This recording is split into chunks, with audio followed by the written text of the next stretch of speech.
welcome to Phantom Homicide. Today we are taking a long, deep dive into, well, one of the most painful and really enduring cold cases in modern UK history. It's the 1986 disappearance of estate agent Suzy Lamplugh. Yeah, and this isn't just a story about someone going missing. It's a case that truly forced society to rethink personal safety, especially for people working alone.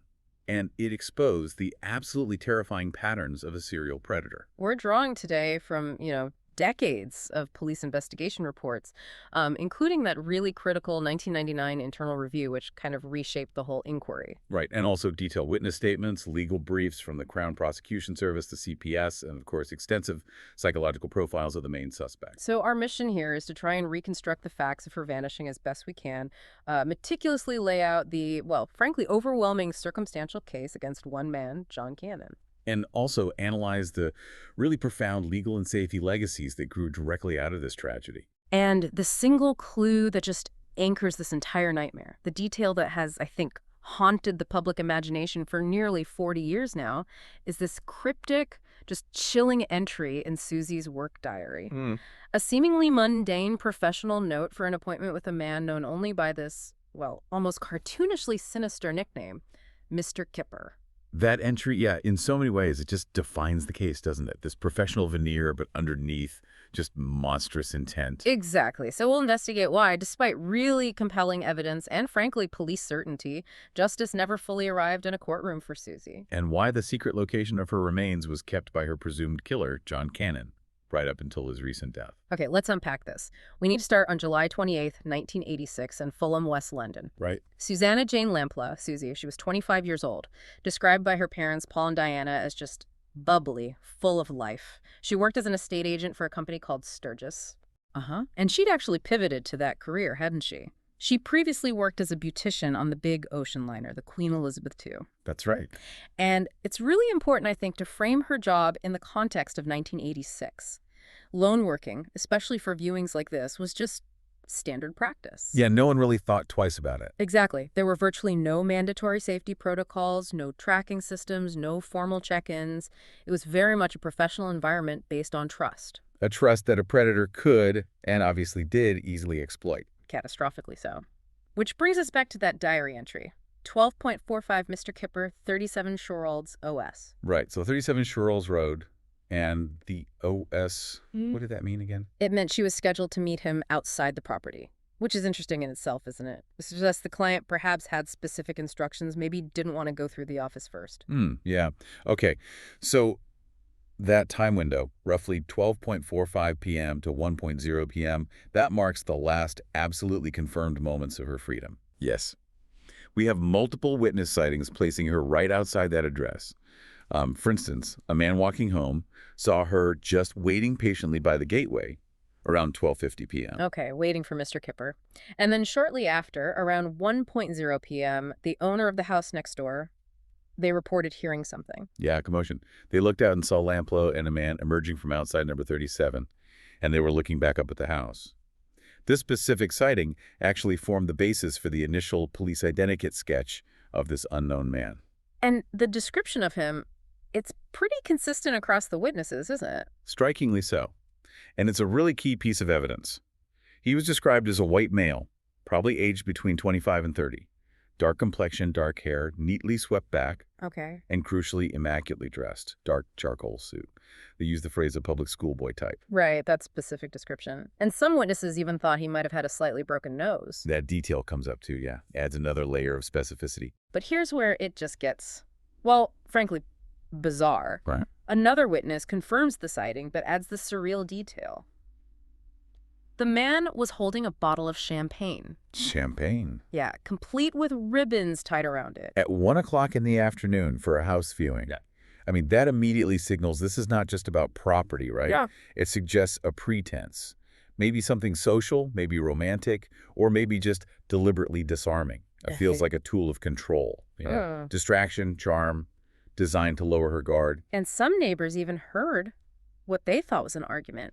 before the pair got into a car. That's right. So the initial interaction might not have been entirely smooth. Yeah. Maybe some tension there before they left Shorrolls Road. Okay, so they leave Sherald's Road, and then the situation seems to escalate pretty quickly into something far more dangerous. We have a really crucial sighting around 2:45 p.m. Yeah, this one's vital. Susie's close friend, Barbara Whitfield, was cycling south on Fulham Palace Road, and she was absolutely certain she saw Lamplugh driving north in her own white Ford Fiesta with a man in the passenger seat. And Whitfield's testimony is so important because she actually knew Suzy personally, right? She wasn't just a random member of the public. Exactly. She's the only witness who had that personal connection. She actually waved, but apparently Suzy was deep in conversation with the man and didn't see her. Okay, so that confirms Suzy was still alive, still driving her own car, almost 2 hours after that initial appointment. But the next sighting, Yeah. this is the one that just gives you chills. It feels like the undeniable moment of violence unfolding. Shortly after 2:45 p.m. on Stevenage Road, which is about a mile from Shorolds Road, a jogger sees something terrifying. Yeah, he sees a dark-colored, left-hand drive BMW speeding south down the road. Left-hand drive, okay. And then the car suddenly, violently screeches to a halt. The jogger looks over and sees a blonde woman inside, matching Suzy's description. Remember, she'd recently dyed her hair blonde, and she's violently struggling with the man driving. And the detail that just sticks. The horn. She was sounding the car horn repeatedly. The jogger said for a very long time, clearly desperately trying to attract attention. God, that's awful. And the jogger initially thought, what? Maybe just a domestic dispute? Yeah, or perhaps even some kind of joke. He only realized the true grim significance later on when the news broke. So by about 3:33 p.m., Suzy's colleagues back at the office, they know something's wrong. She hasn't checked in. By 5:30 p.m., they officially report her missing. And the search finally leads police around 10:00 p.m. that night to her company car. The white Ford Fiesta, registration B396GAN. Where was it found? Parked really haphazardly, actually, outside a garage opposite number 123 Stevenage Road. So very near where that violent struggle in the BMW was witnessed earlier. And the state of the car, it told its own story, didn't it? Oh, absolutely. A story of urgency and, well, malevolent intent. The driver's door was unlocked. The handbrake was not engaged. The key was gone. Missing. Her purse was found inside the car, which is interesting. But her personal keys, and crucially the house keys for 37 Shorolds Road, were also gone. Taken. And the final piece of evidence from the car itself, the thing that really pointed to someone else driving it. The driver's seat. It was pushed right back to a position that was just impossible for Suzy, who was, what, between 5'6" and 5'10"? She couldn't have comfortably driven the car like that. Clear indication her abductor, likely a taller male, had driven the car away from wherever the abduction happened and then just abandoned it there. Which makes those early investigative failings just so incredibly frustrating when you look back. Wait, the police initially dismissed the jogger sighting, the guy who saw the struggle in the BMW. Yeah, because they circulated a photograph of Suzy with dark brown hair. But she dyed it blonde just the Friday before she vanished. Exactly. It seems like such a basic error. But that photo mix-up meant they discounted the testimony of the man who saw a blonde woman struggling violently in a car. It potentially derailed those critical first 48 hours. And also the fact it was filed initially just as a missing person case, not an abduction. That was critical. It meant that standard procedures for stranger abductions, like immediately screening known local criminals, especially recently released sex offenders, just didn't happen right away. They were relying on this outdated system. What was it? Paper index cards? 26,000 paper index cards. I mean, it just highlights a severe lack of resources. Yeah. And perhaps urgency applied to what should have been treated as a major crime from the get-go. Okay, so the investigation stalls. But then about a year later, things start to shift. Dramatically. Detectives are reviewing the files. They look again at that Mr. Kipper identikit sketch, and this chilling thought occurs. The resemblance to a man already known to them. A convicted rapist named John Cannon. John Cannon. And his profile immediately clicks with that very specific witness description from Shorolds Road. Public school educated, fitting that whole public school boy type look. But it's the timeline, isn't it? That's what really locks him into the frame. Absolute crucial. Cannon had been living at a pre-release hostel at Wormwood Scrubs Prison. He was actually working as a porter in the Fulham area while on day release. Okay. And the timing of his full release. It's almost too perfect, in a horrifying way. Cannon was fully released from that prison hostel just 3 days before Suzy vanished. July 25th, 1986. Wow. So he was immediately proximate, free, and available to commit the crime. Right there in the area. Yeah. And his conversations around that time, Mm-hmm. they practically scream implication when you look back. What was she saying? Well, he'd been telling inmates back at the hostel and also workmates that he was frequenting wine bars in Fulham. The exact kinds of places Suzy was known to visit, including one right across from her office. The very same ones. Yeah. And he was boasting about meeting a new uptown girlfriend he called Susu. Susu. Close enough to Suzy to be significant. Very. And this Susu claim, it seems key to establishing his predatory MO. He also had this known romantic ploy he used, delivering flowers to women. Which links to? The bunch of red roses. Remember, they'd been delivered to Suzy's office by some mystery man just days before she disappeared. It provides a possible way he might have initially engaged her, sort of softened her up. Okay, so the Susu claim, the roses, they're damning circumstantial links. But the connection that truly defined him as the prime suspect came later, didn't it? 15 months later, October 1987, Cannon abducts and murders 29-year-old Shirley Banks in Bristol. He held her hostage for about 18 hours before dumping her body at this grimly named spot, Dead Woman's Ditch. And he was caught and convicted for Shirley Banks' murder. Yes, he got a life sentence with a 35-year minimum tariff. But it was the car connected to Shirley Banks that provided this explicit, undeniable link back to Suzy Lamplugh.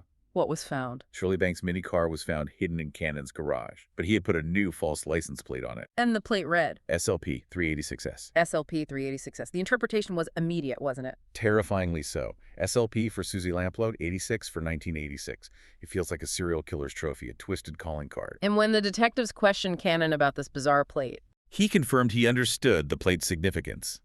He knew it referred to Suzy Lamplugh, crucially, before the detectives had even mentioned her name in that specific line of questioning. he basically incriminated himself. Pretty much. And this is where you really see the psychological game start. Cannon, when cornered, often used this defense mechanism where he'd blame a fictional associate. Right, the Bristol businessman. Exactly. A fake persona he often adopted. He even presented himself in a dating agency video around that time as this successful, smartly dressed guy called John Peterson. Very plausible, very charming. So he claimed this fictional businessman bought the car. Yes. And then he took it a step further. He claimed that that man, the businessman, was responsible for the murders of Shirley Banks, Suzy Lamplugh, and another girl. He named 3 victims. He did.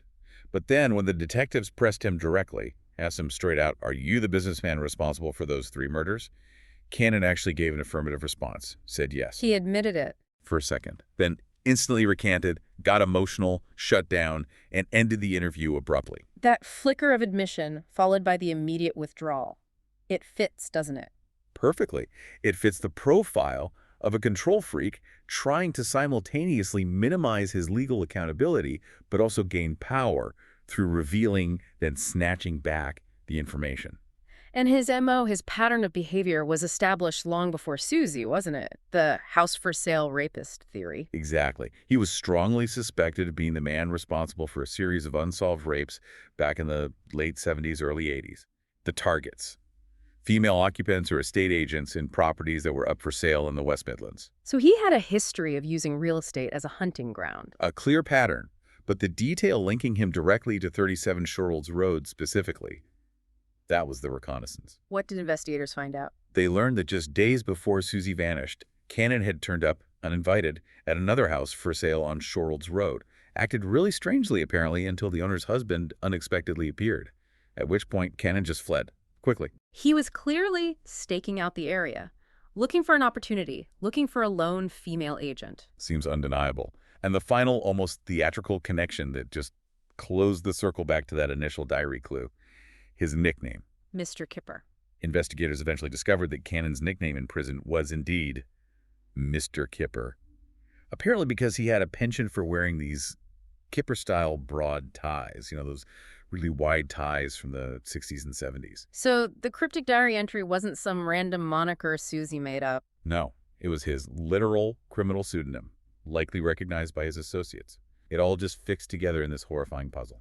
Okay, so despite this really staggering convergence of evidence, the timing, the description, the Susu link, the roses, the Shirley Banks connection, the license plate, the MO, the reconnaissance, the nickname, the case still went cold again. It did, frustratingly.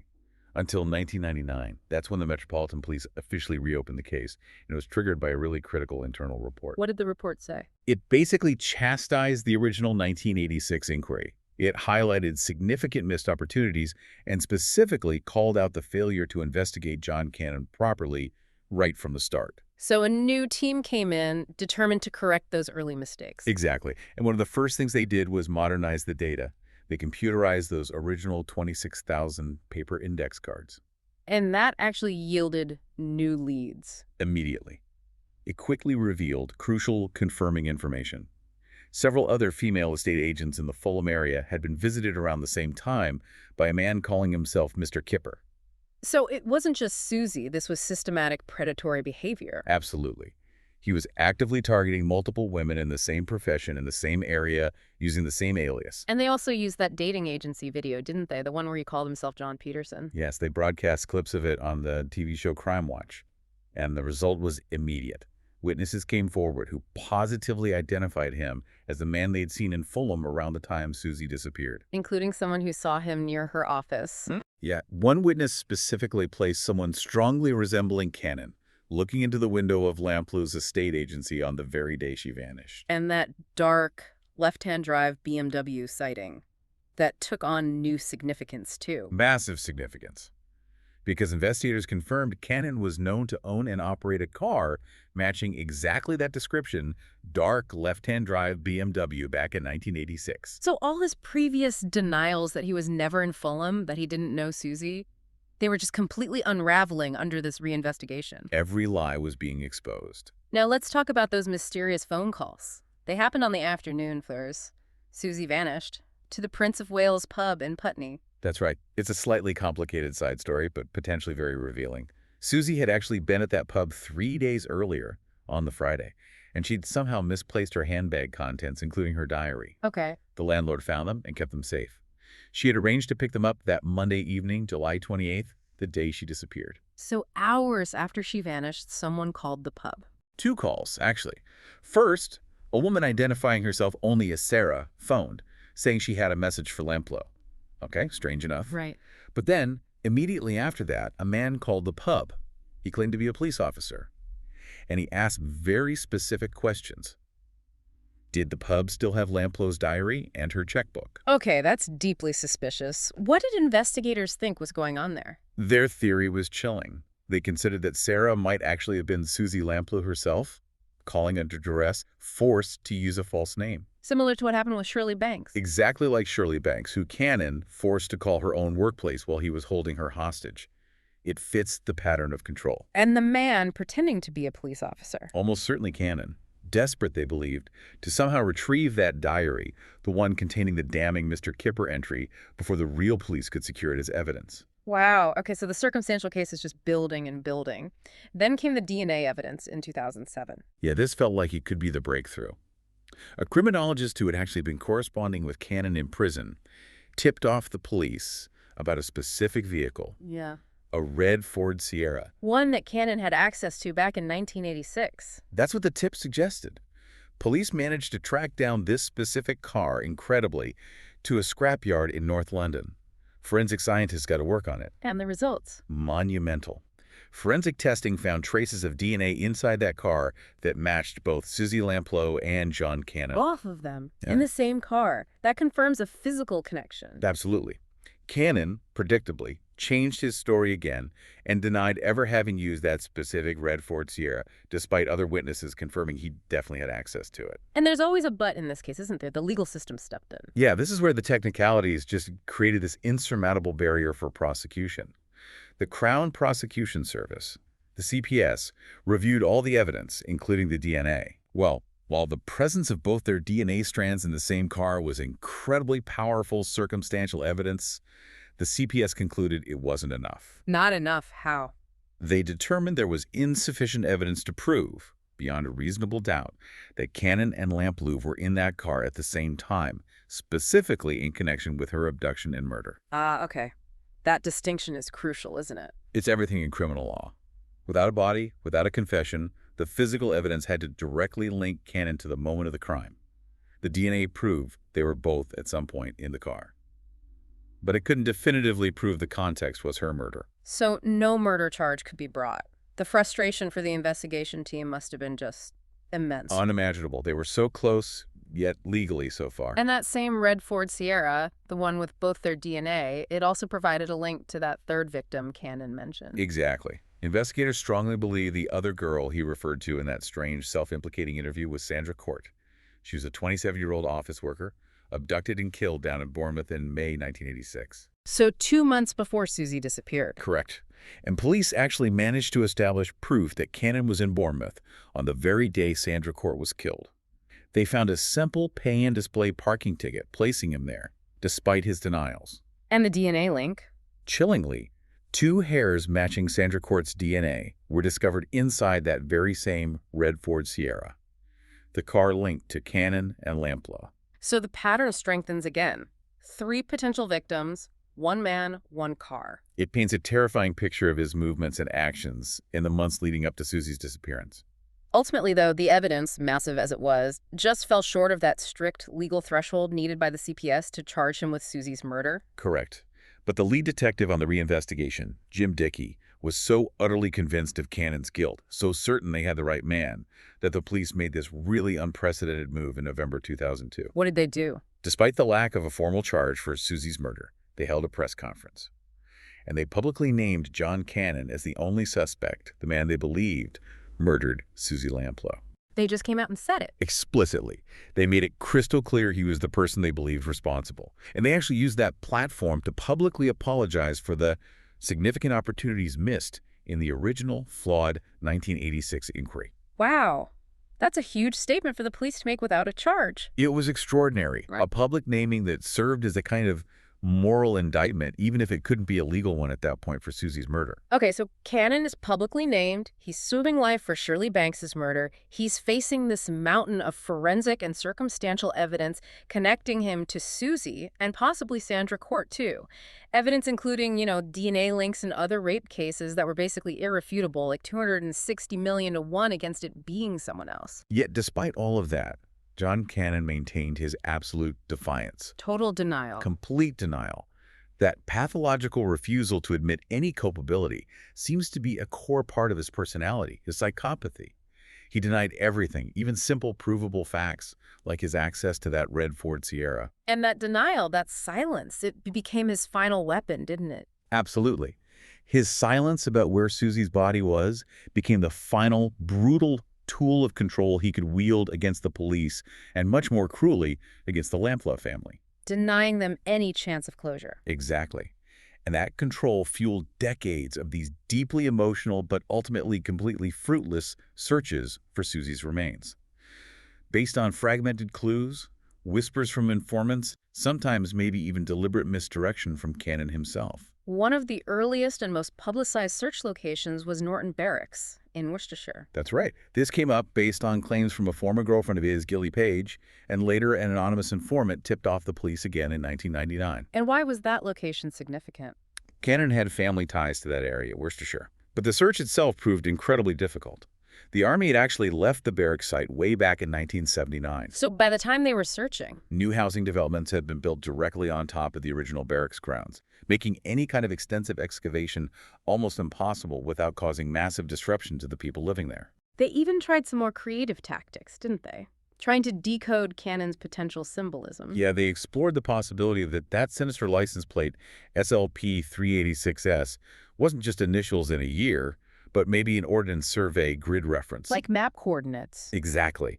They specifically looked at grid references involving the numbers 386 near Dead Woman's Ditch, the place where Shirley Banks' body was found, trying to see if he'd left a cryptic clue. But that led nowhere. Another dead end. Likely just another part of Cannon's psychological game playing, keeping the focus on himself. The search that really captured public attention most recently was in late 2018, wasn't it, in Sutton Coldfield? Yes, that was huge news.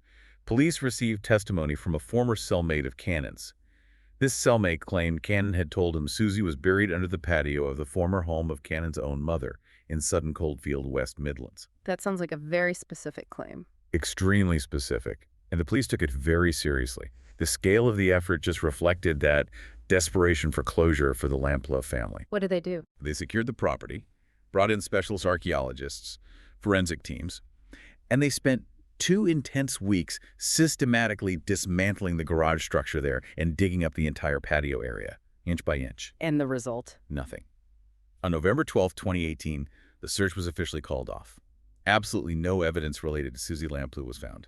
So, likely another piece of false information, maybe fed deliberately by Cannon to cause disruption and gain attention. That was the conclusion. He was drawing power from the investigation's continued focus on him, generated by these false leads. And there were other major searches too, weren't there, over the years? Oh, yes. Operations in Pershore, also in Worcestershire in 2010 and again in 2019. A search of a brickworks near Norton Barracks back in 2000. Each time, investigators followed what seemed like credible leads, and each time they were met with just crushing disappointment. So, why the silence? Why would he never reveal the location, even potentially for some kind of deal or just before his death? Ultimately, the experts who studied him, criminologists like Christopher Berry D. and David Wilson, they concluded it was pure psychology. They classified Cannon as a power freak and a control freak psychopath. And for him, the secret was the power. Exactly. They determined he would never confess or reveal the location of Suzy's body, because that secret, the knowledge of where she was the very last piece of power he possessed over everyone. Over the police, over the justice system. And most brutally, over the Lamplugh family. It was his final, enduring weapon, denying them the closure and the simple human dignity of being able to bury their daughter. He died in prison in November 2024. Yes, and he maintained that secret right to his final breath. The decades-long search for Suzy Lamplugh's remains ended not with discovery, but simply with the death of the one man who held the answer. It's an incredibly bleak end to that part of the story. But despite the overwhelming tragedy, despite the frustrating lack of final closure on where Suzy is, her case had this astonishingly profound and lasting positive impact, didn't it, on public safety in the UK? Absolutely. It's crucial to remember that legacy. Almost immediately after her disappearance, back in December 1986, her parents, Paul and Diana Lamplugh, did something extraordinary. They channeled their unimaginable grief into action. They established the Suzy Lamplugh Trust. Yes.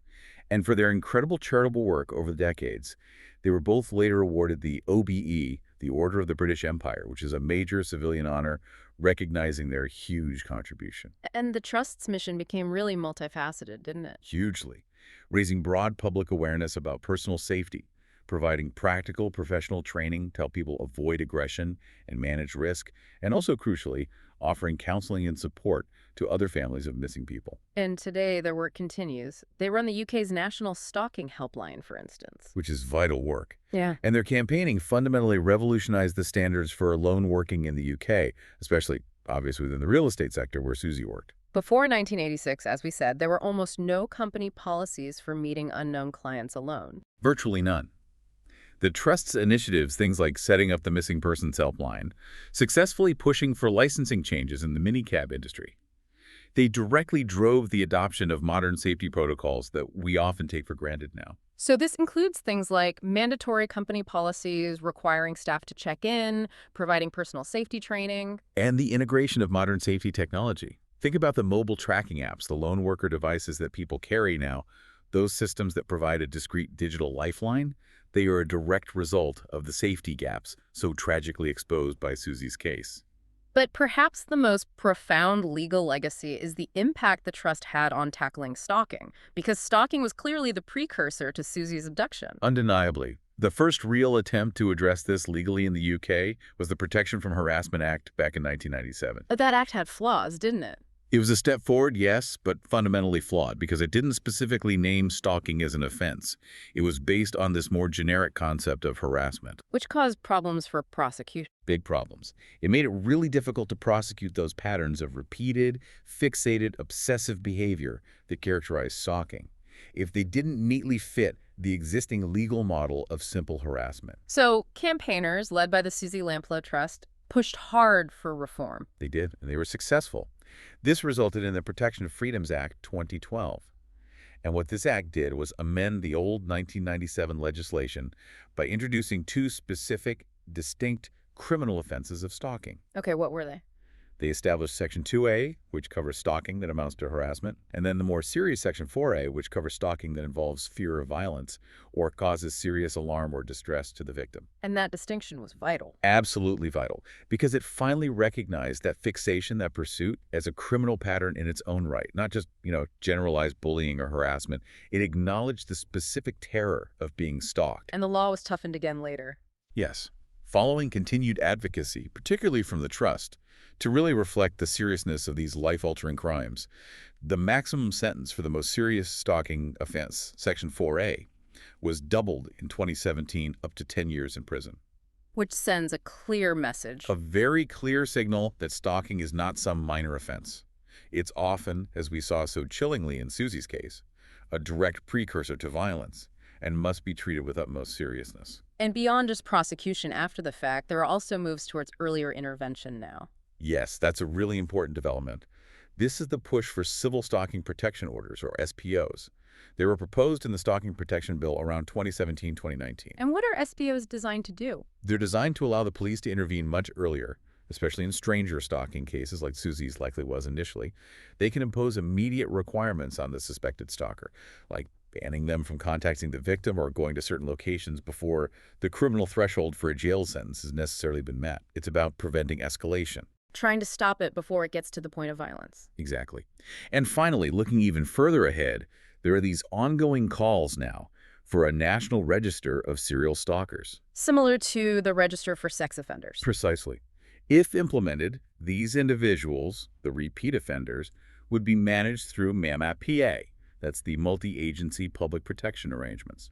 And MAPPA is the framework used to manage the most dangerous offenders already. Yes. Typically convicted sex offenders or serious violent criminals. So placing serial stalkers under MAPPA management would mean that multiple agencies, police, probation, health services, would have to coordinate to actively monitor them and manage the risk they pose. Which is a preventative measure directly inspired by understanding the predatory patterns of men like John Cannon. Absolutely. It all comes back to learning from these terrible cases to try and prevent future tragedies. So, the story of Suzy Lamplugh, it really remains one of the UK's most agonizing open wounds, doesn't it? We have this compelling timeline of her last known hours. We have overwhelming circumstantial evidence pointing directly, almost undeniably, to John Cannon. Yeah. And yet we also have the grim reality that despite decades of incredibly dedicated police work, the location of her grave just remains a secret, locked away. It does. And that long, frustrating road investigators took, to connect the horrors of that Mr. Kipper disappearance to this serial predator, a man who specifically targeted vulnerable women and properties. It's actually a powerful testament to the persistence of those cold case teams. Yeah. Even when they were confronted by impossible legal hurdles and this incredibly psychologically manipulative suspect. But that closure, the final piece, was deliberately denied because Cannon chose silence. He turned the location of Suzy Lamplugh's grave into his final enduring weapon against justice, didn't he? It demonstrates the ultimate psychological nature of control. It really does. It makes you consider, what does it mean when an abuser's very last act of malice is simply withholding information, turning a secret into a permanent, ongoing tragedy for a family? And I think the final, maybe provocative thought here is that while Cannon certainly succeeded in maintaining that final act of control, dying in silence, taking the secret with him in a broader sense, he ultimately failed. Because the safety protocols, the landmark stalking legislation, all the awareness raised, born directly from Suzy's case. Yeah. That means he didn't win in the long run. Right. We have to continue studying his psychological patterns, the patterns of predators like him, not just to understand the tragedy of the past, but because understanding those patterns is the critical engine that's still fueling the legal reforms and safety measures necessary to protect every lone worker, every potential victim right now, today. Okay, so we hope you liked our today's discussion. For more such discussions, subscribe to our channel, Phantom Homicide.